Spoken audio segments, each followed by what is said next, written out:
تو امام ابو حنیفہ رحمہ اللہ تعالی کی فہم اور فراست بہت تیز تھی, بہت آگے تھی.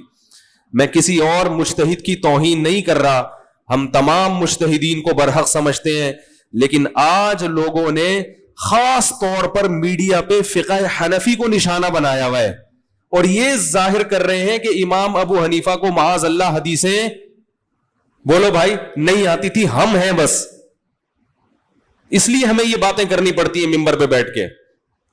تو سفر میں بھی جب جایا کریں تو 2 نمازیں اس طرح سے تو اکٹھی پڑھیں کہ ظہر کو قریب لے گئے عصر تک. جیسے میں بھی ایسا ہی کرتا ہوں کہ میں جو شافعی وقت ہے نا عصر کا, تو جیسے 3:44 پر شافعی وقت شروع ہو رہا ہے, فار ایگزامپل ایک مثال دے رہا ہوں, تو 3:35 پہ آپ نے ظہر پڑھی, 1-8 منٹ تاخیر کر کے عصر پڑھ لی, وقت جیسے ہی داخل ہو گیا. مغرب اور عشاء کو بھی اسی طرح سے. تو اس طرح سے تمام احادیثوں میں تطبیق ہو جاتی ہے, کیونکہ جہاں حدیث میں جمع بین الصلاتین آیا ہے وہیں صحیح حدیث میں یہ بھی ہے کہ رسول اللہ صلی اللہ علیہ وسلم نے مزدلفہ اور عرفات کے علاوہ کبھی 2 نمازیں اکٹھی نہیں پڑھی. یہ بھی حدیث ہے, بالکل صحیح حدیث ہے, عبداللہ ابن مسعود سے مروی ہے یہ. اور یہ بھی حدیث میں آتا ہے کہ نبی نے مدینہ میں بغیر کسی عذر کے بھی 2 نمازیں اکٹھی پڑھی ہیں. اب اگر اکٹھی کا مطلب قضا کرنا ہو تو پھر تو بغیر عذر کے بھی 2 نمازیں قضا کرنا جائز ہو جائے گا, حالانکہ اس کا کوئی بھی امت میں شیعہ لوگوں کے سوا کوئی بھی قائل نہیں ہے اس کا. تو وہاں یہی مطلب ہوگا کہ 2 نمازیں اس طرح سے اکٹھی کی ہیں. نہیں آ رہا, چلو جیسے جتنا آ رہا ہے اتنا بھی ٹھیک ہے. تو عرب کرتے ہیں ٹھیک ہے, لیکن آپ پہلے فیصلہ کرو کہ آپ کس کی تقلید کر رہے ہو. تو اگر عرب کا حوالہ دیتے ہو تو عرب میں تو شافعی بھی ہیں, حنبلی بھی ہیں اور حنفی بھی بہت ہیں عرب میں. جو عربوں میں حنفی فقہ کو فالو کرتے ہیں وہ 2 نمازیں اکٹھی نہیں پڑھتے. اور ایک اہم بات یہ بھی ہے کہ نبی صلی اللہ علیہ وسلم کی یہ جو 2 نمازیں اکٹھی پڑھنے والی حدیثوں کو اگر حقیقت پہ معمول کر لیا جائے کہ نہیں نماز قضا کی ہے, ظہر کو عصر میں لے کر گئے, تو بھی یاد رکھو یہ آپ کی عام سنت نہیں تھی, کبھی کبھار ایسا کیا ہے, یعنی 2 کو جمع بھی جو کیا ہے کبھی کبھار. جبکہ ہم یہ دیکھتے ہیں کہ جو لوگ اس قول پہ عمل کرتے ہیں وہ ہمیشہ 2 نمازیں اکٹھی پڑھتے ہیں. یہ تو سنت کے ویسے بھی خلاف ہے, وہ ہمیشہ ایسا ہی کر رہے ہوتے ہیں. سفر میں جب بھی جائیں گے ظہر عصر اکٹھی, مغرب عشاء یہ قضا کر کے. تو اگر اس کو سنت مان بھی لیا جائے تو یہ سنت متواتر یا سنت مؤکدہ نہیں ہے, ایک رخصت ہے جس پر کبھی کبھار عمل کیا جا سکتا ہے. خیر, تو دیکھو نماز کی کتنی اہمیت ہے کہ نماز اور ایک اور اہم نقطے کی بات یہ بھی ہے کہ سفر میں اللہ نے 4 کی 2 اسی لیے تو کی ہے کہ قضا کی نوبت نہ آئے. بھائی 4 فرض کو اللہ نے کتنا کر دیا 2, اسی لیے نا کہ تمہارے پاس یہ عذر نہ ہو کہ اللہ میں نماز وقت پہ پڑھ نہیں سکتا تھا, 4 کون پڑھتا, اللہ نے کہا مختصر کر لو. تو یہ مختصر اسی لیے کہ قضا ہونے سے بچانے کے لیے.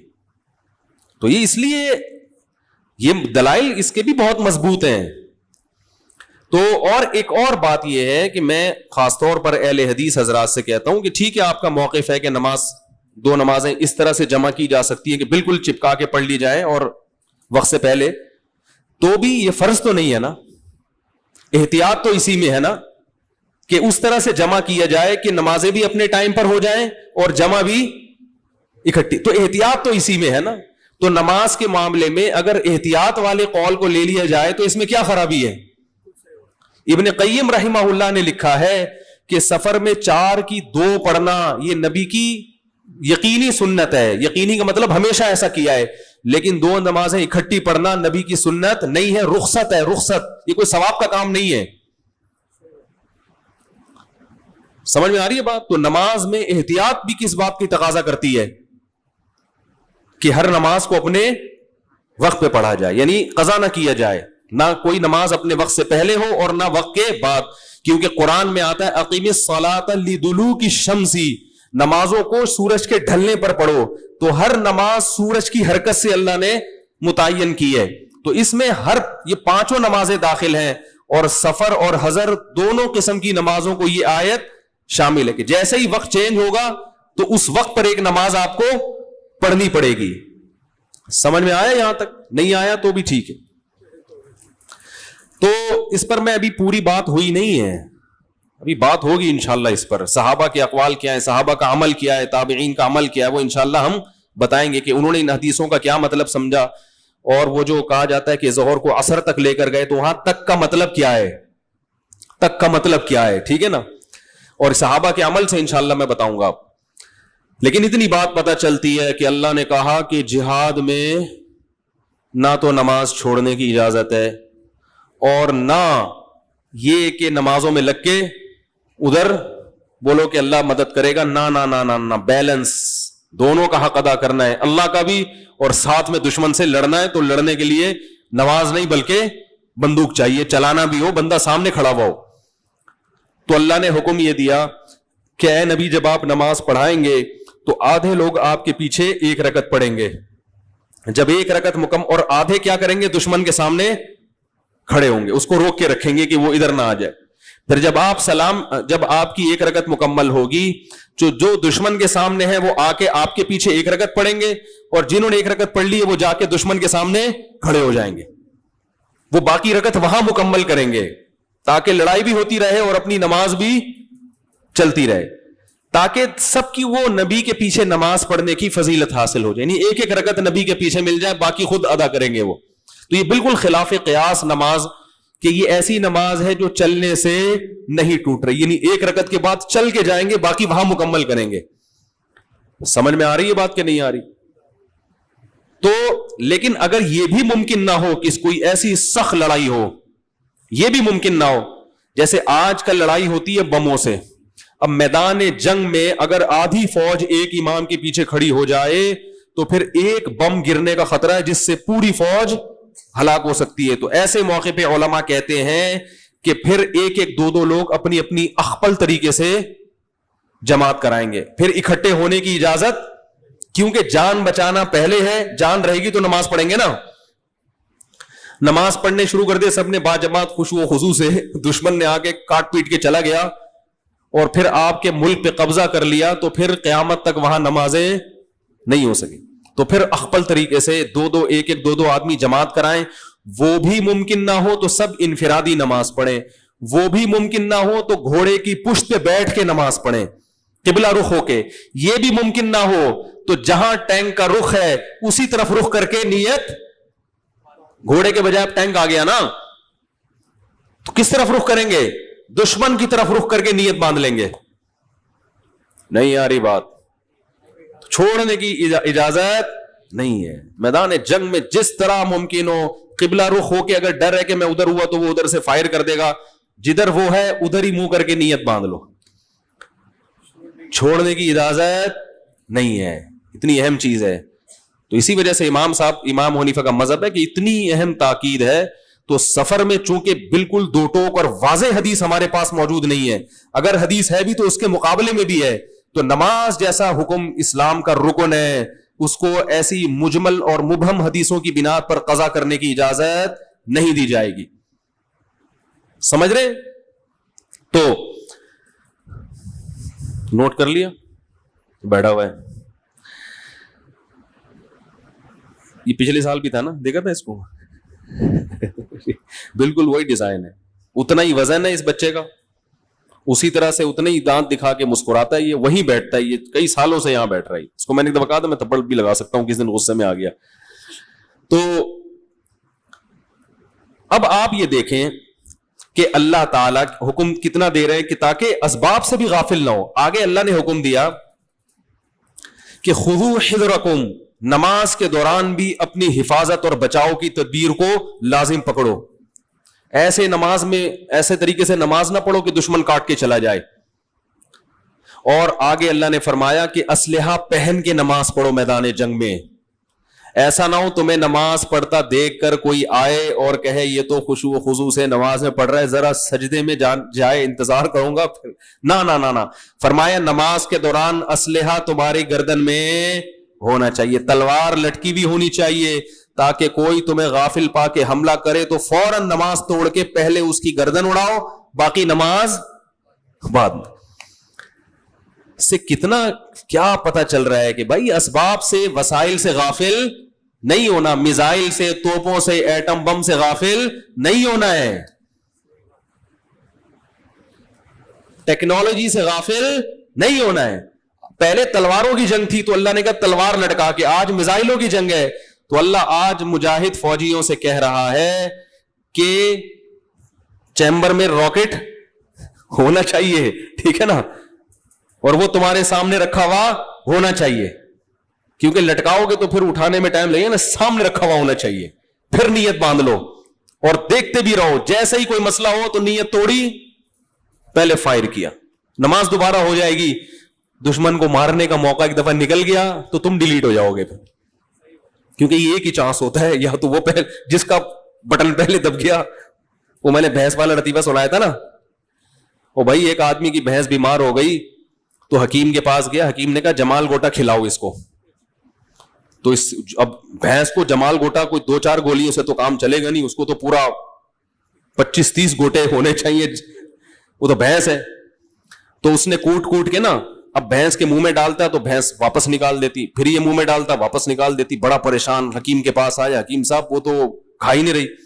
حکیم نے کہا کہ دیکھو اس کے منہ میں پائپ رکھو اور اس طرف سے جمال گوٹا پائپ میں ڈال کے زور سے پھونک مارو گے اس کے اندر چلا جائے گا. اس نے کہا چلو ٹھیک ہے. اگلے دن وہ آیا نہیں اطلاع دینے کے لیے کہ بھائی بھینس کی طبیعت کیسی. حکیم صاحب گئے, حکیم صاحب نے پوچھا اور بھائی کیا ہوا؟ لوگوں نے کہا وہ تو بیمار پڑا ہوا, مر رہا ہے. حکیم صاحب نے کہا وہ کیوں مر رہا ہے؟ تو اس کے پاس گئے, ہاں بھائی بھینس کے منہ میں پائپ رکھا تھا. اس نے کہا ہاں رکھا. جمال گوٹا ڈالا تھا؟ ہاں ڈالا تھا. پھونک ماری تھی؟ ہاں ماری تھی. کس نے؟ کہہ رہا بھینس نے پہلے مار دی تھی. وہ بھینس نے پھونک پہلے مار دی تو وہ سارا اس کے پیٹ میں چلا گیا, اب اس کے لگے میں موشن پڑا ہوا ہے. تو میدان جنگ میں دشمن آپ کو موقع نہیں دے, جس نے پہلے بٹن دبا دیا اس کی جیت ہے. تو اللہ کہہ رہے ہیں خذوا حذرکم, اپنے بچاؤ کی تدبیر کو لازم پکڑو. کیوں؟ ود الذین کفروا لو تغفلون عن اسلحتکم وامتعاتکم, اس لیے کہ تمہارا دشمن یہ چاہتا ہے, کیسے الفاظ ہیں, کہ کسی طرح تم اپنے اسلحے سے غافل ہو جاؤ. وامتعاتکم, اور اس کے علاوہ چیزوں سے. اس کے علاوہ چیزیں کیا ہیں؟ ہر وہ چیز جو تمہیں آج جنگ میں تمہاری شکست کا ذریعہ بن سکتی ہے, وہ تمام چیزیں امتعاتکم میں داخل ہیں.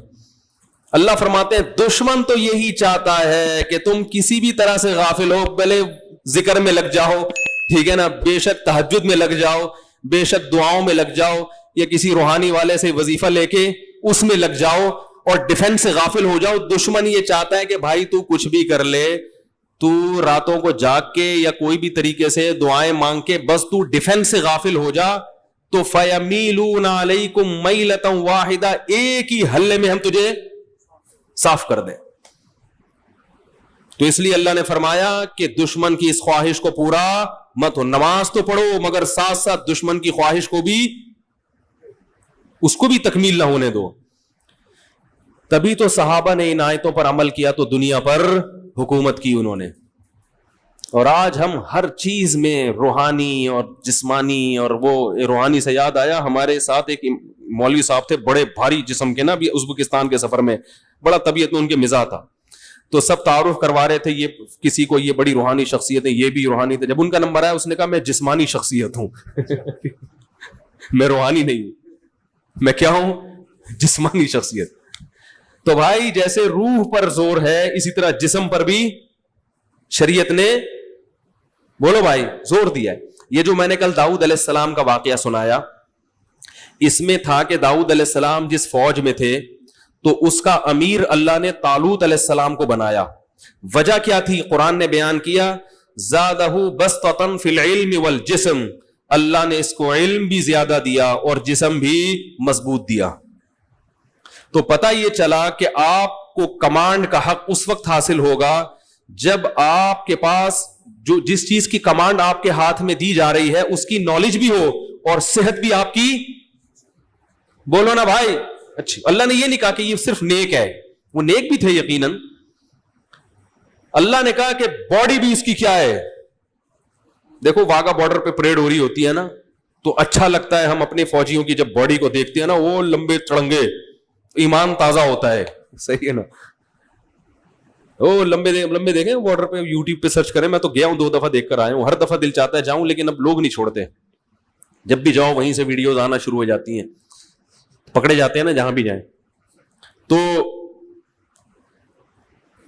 یہ تمام چیزیں اس بات کی علامت ہیں کہ اللہ کی طرف بھی توجہ اور اسباب اور وسائل کی طرف بھی توجہ. ہاں, نظر اسباب پہ نہ ہو, یہ یقین ہو کہ ہم اس لیے اسلحہ بنا رہے ہیں اور اس لیے یہ سب کچھ کر رہے ہیں کہ اللہ کا حکم ہے.